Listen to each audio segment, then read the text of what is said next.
Boomer Live TV, and this is really a little bit of an ad hoc LinkedIn Live for two reasons. One is I have this great new video and audio equipment, and I found a streaming service that streams my videos to LinkedIn in 1080, which right now is the highest quality.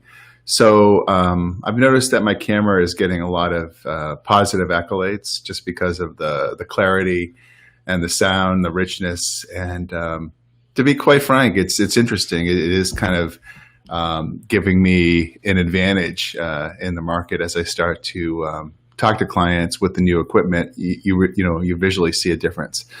I wanted to talk a little bit about something I thought about over the weekend, and Sunday I was musing about it.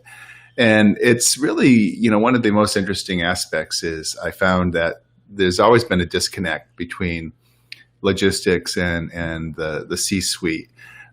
There's one company that I know that did a really good job connecting the logistics SVP to the CEO, but unfortunately that firm ended up spending $50 million in rogue spend with a freight audit and pay company that, shall we say, didn't have the right controls in place. We'll leave it at that.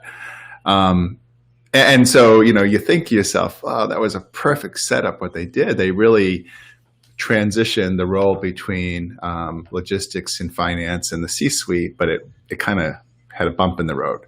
Bad luck on their part, mainly, I think, because of the vendor selection. And what's really interesting about that is I actually had an agreement in place to do the post audits for that company, and they went with this other opportunistic opportunity, I should say that. And so when I look at the role of internal audit, it's interesting. I look at these very intellectually, very analytical men and women running internal audit departments, and you got a great role, right? Your job is to, tweak around the edges and look for all the cash opportunities. And now, especially COVID and post-COVID, the roles of internal audit are so strong. And in looking for the cash applications and new opportunities for recovery, there's a lot of mouse holes to go down. But I think certainly one of the biggest disconnects is the one between internal audit and logistics.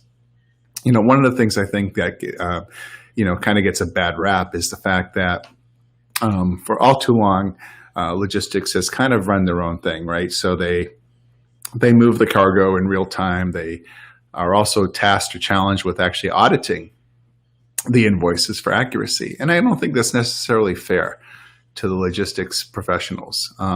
And so I think what every internal audit executive that is within earshot of my voice should look at is just how much are they getting back in recoveries in ocean freight, and just how strong is the pre-audit or post-audit that has been set up by your company. Because I think that what a lot of internal audit executives end up finding out is that the selections that were made were really good for, say, trucking or small parcel, but less than optimum for international logistics, which is challenging. As a matter of fact, I'm working with one company right now where on a supposedly automated pre-audit, every single item was manually accepted. And so it just tells you that the big auditing firms go out there in what I call a pro environment, PRO, which is a fancy word for a trucking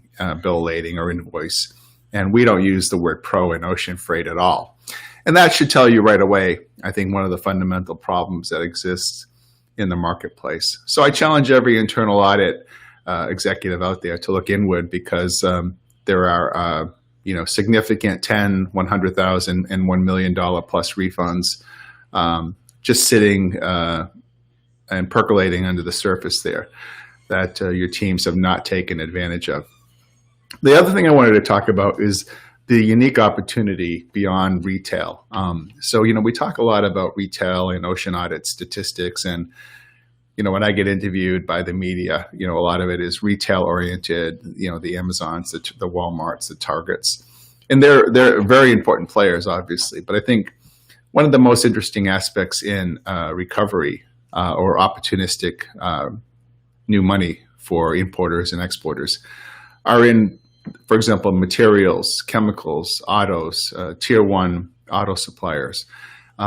It's really interesting because these are more what I'll call, vertically siloed type industries where you might have a person that's been, for the last 20 years, that's been tasked with auditing all the materials in that company, but they started out doing heavy domestic trucking, and they transitioned, to China and Southeast Asia or India on ocean. And guess what? All of a sudden, that trucking auditor is auditing, complex ocean freight movements. And so you've got all this kind of, it's like, my kid loves dinosaurs. So it's kind of like the dinosaur era, right? There's just tons and tons and tons of sand and mud and dirt and grime on top of all these invoices, and they've all been paid and forgotten about. So the opportunity has just kind of flown out the window to redeem them for any errors. But not so, because ocean freight has a very generous 3-year statute of limitations on recovery. So I want to hear out there from everyone that's involved in internal audit, materials, high-end air handling equipment, construction machinery, out of gauge ocean freight, meaning heavy tractors and forklifts.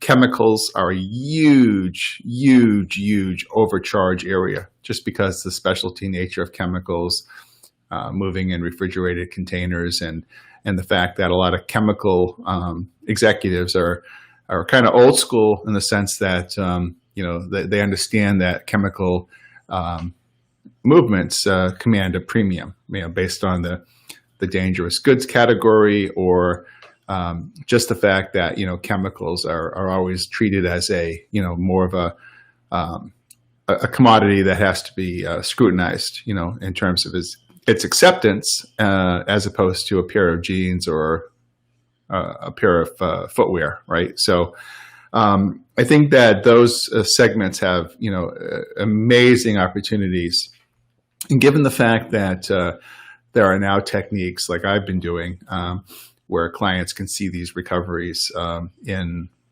96 hours, it certainly pays to look at recovery auditing in a COVID-19 era as one of the top 5 things on your threat board that you should be taking a run at. So I thought this was a good chance to check out this 1080, the brilliance of this. It looks good from my end. I hope you enjoyed this brief LinkedIn Live discussion, and we'll continue to put out continuous content on how all different segments of your corporation can benefit from more knowledge in this area that I try to give at OK Boomer Live and as CEO of Ocean Audit. So signing off for today.